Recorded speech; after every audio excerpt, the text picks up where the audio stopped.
بسم اللہ الرحمن الرحیم یا ایہا الذین آمنوا لا تقولوا راعنا وقولوا انظرنا واسمعوا وللکافرین عذاب علیم۔ پہلا پارہ سورہ بقرہ آیت مبارکہ 104۔ اس کے اندر اللہ تبارک و تعالی نے یہودیوں کے حسد کو بیان کیا کہ جب وہ حضور علیہ الصلاۃ والسلام سے گفتگو کرتے تو ایسا لفظ استعمال کرتے کہ جس کے اندر گستاخی کا پہلو موجود ہوتا، تو اللہ تعالیٰ نے مسلمانوں کو ایسا لفظ بیان کرنے سے منع فرمایا اور فرمایا کہ اے ایمان والو، راعنا نہ کہو، وقولوا انظرنا، بلکہ یہ کہو کہ یا رسول اللہ صلی اللہ علیہ وسلم ہماری طرف جو ہے وہ نظر عنایت فرمائیں۔ حضرت عبداللہ ابن عباس رضی اللہ تعالیٰ عنہ بیان کرتے ہیں کہ مسلمان نبی اکرم صلی اللہ علیہ وسلم سے راعنا کہتے تھے، یعنی ہماری رعایت فرمائیں اور ہماری طرف التفات اور توجہ فرمائیں۔ جب کوئی بات سمجھ نہ آتی تو اس موقع پر کہتے تھے راعنا، ہماری رعایت فرمائیں۔ یہود کی لغت میں یہ لفظ بددعا کے لیے تھا اور اس کا معنی تھا سنو، تمہاری بات نہ سنی جائے۔ انہوں نے اس موقع کو غنیمت جانا اور کہنے لگے کہ پہلے ہم ان کو تنہائی میں بددعا دیتے تھے، اب لوگوں میں اور برسر مجلس ان کو معاذ اللہ بددعا دینے کا موقع ہاتھ آ گیا۔ تو وہ نبی اکرم صلی اللہ علیہ وسلم کو مخاطب کر کے راعنا کہتے تھے اور آپس میں ہنستے تھے۔ حضرت سعد بن معاذ رضی اللہ تعالیٰ عنہ کو یہود کی لغت کا علم تھا۔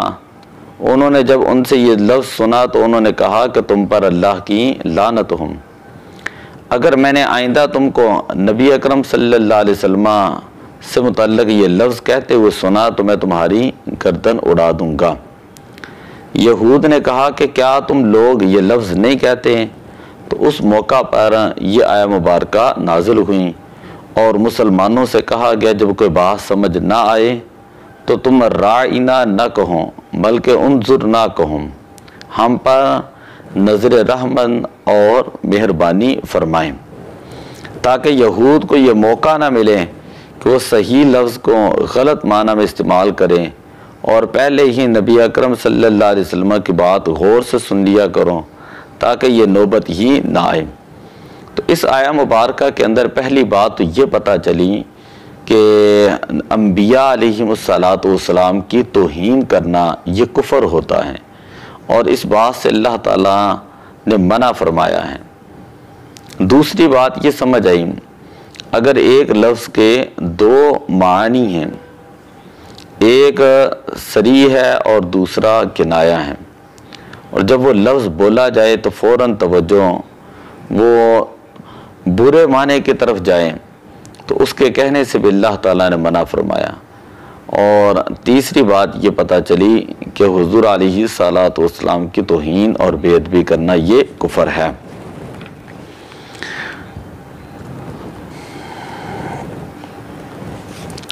رسول اکرم صلی اللہ علیہ وسلم کی توہین کرنا بالاجماع کفر ہے، اور توہین کرنے والا بالاتفاق واجب القتل، اور اس کی توبہ قبول کرنے میں ائمہ مذاہب کے مختلف اقوال ہیں، خواہ توہین کا تعلق آپ کی ذات سے ہوں یا آپ کے نسب کے ساتھ ہوں، آپ کے دین سے ہوں یا آپ کی کسی صفت کے ساتھ ہوں، اور یہ اہانت جو ہے خواہ صراحتاً ہو، خواہ کنایتاً ہو، خواہ تعریضاً ہو یا تلویحاً۔ اسی طرح کوئی شخص آپ کو بددعا کریں اور آپ پر آپ کا برا چاہیں اور آپ کے عوارض بشریہ یا آپ سے متعلق اشیاء یا اشخاص کا آپ کی طرح نسبت کرتے ہوئے بطور طعن یا مذمت ذکر کریں، اگر جس شخص سے کوئی ایسا کلام صادر ہو جس سے آپ صلی اللہ علیہ وسلم کی اہانت ظاہر ہوتی ہوں، تو وہ کفر ہے اور اس کا قائل واجب القتل ہے۔ اور اس بات پر اجماع ہے کہ نبی اکرم صلی اللہ علیہ وسلم کی اہانت کرنے والا، تنقیص آپ کی شان میں کمی کرنے والا کافر ہے اور اس پر عذاب الہی کی وعید جاری ہے، اور امت کے نزدیک اس کا حکم قتل کرنا ہے، اور جو شخص اس کے کفر اور عذاب میں شک کرے وہ بھی کافر ہوگا۔ شفا شریف جلد نمبر 2 صفحہ نمبر 190 کے اندر یہ مسئلہ موجود ہے۔ بعض فقہائے احناف جو ہیں وہ یہ کہتے ہیں کہ اس شخص کی توبہ بھی قبول نہیں کی جائے گی۔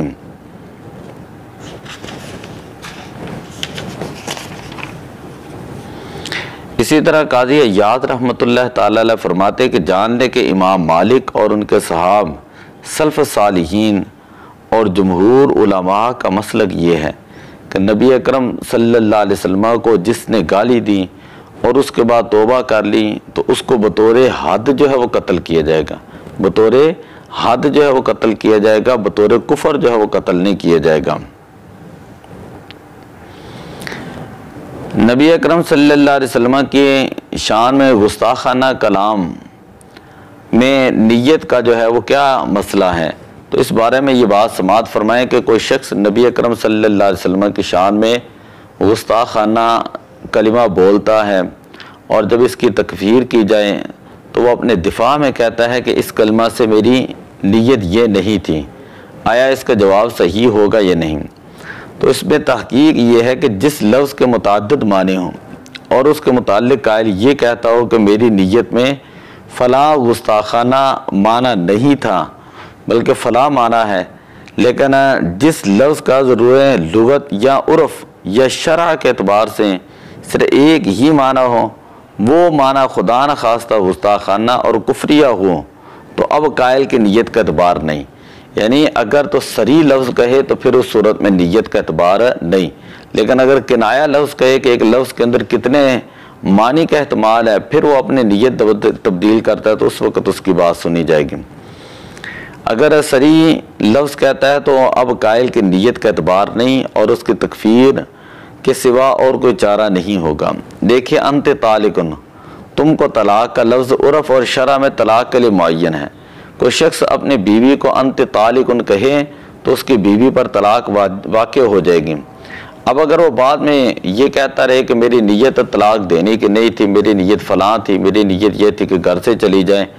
تو اس میں اس کا اعتبار نہیں ہوگا، کیونکہ لفظ صریح جو ہے وہ تعویل کا احتمال نہیں رکھتا۔ تو لفظ طلاق کہہ کر ہر صورت میں طلاق ہی مراد لی جائے گی اور کسی چیز کا اعتبار نہیں ہوگا۔ تو قاضی عیاض رحمۃ اللہ تعالی علیہ فرماتے ہیں جو شخص نبی اکرم صلی اللہ علیہ وسلم کی شان میں کوئی بات کہے اور اس کا قصد نہ گالی دینے کا ہو، نہ آپ کی توہین کا ہو، اور نہ وہ اس کا اعتقاد کرتا ہو، لیکن وہ نبی اکرم صلی اللہ علیہ وسلم کی شان میں ایسا کفریہ کلمہ کہیں کہ جس میں لعنت یا گالی یا آپ کی تکذیب ہوں، یا آپ صلی اللہ علیہ وسلم کی طرف کسی ایسی چیز کی اضافت کرے جو ناجائز ہوں، یا اس چیز کی نفی کرے جو آپ کے لیے واجب ہوں، وہ بات کہے جو آپ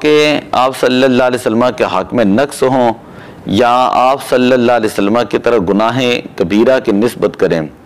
یا تبلیغ رسالت صلی اللہ علیہ وسلم میں مداہنت کی نسبت کریں،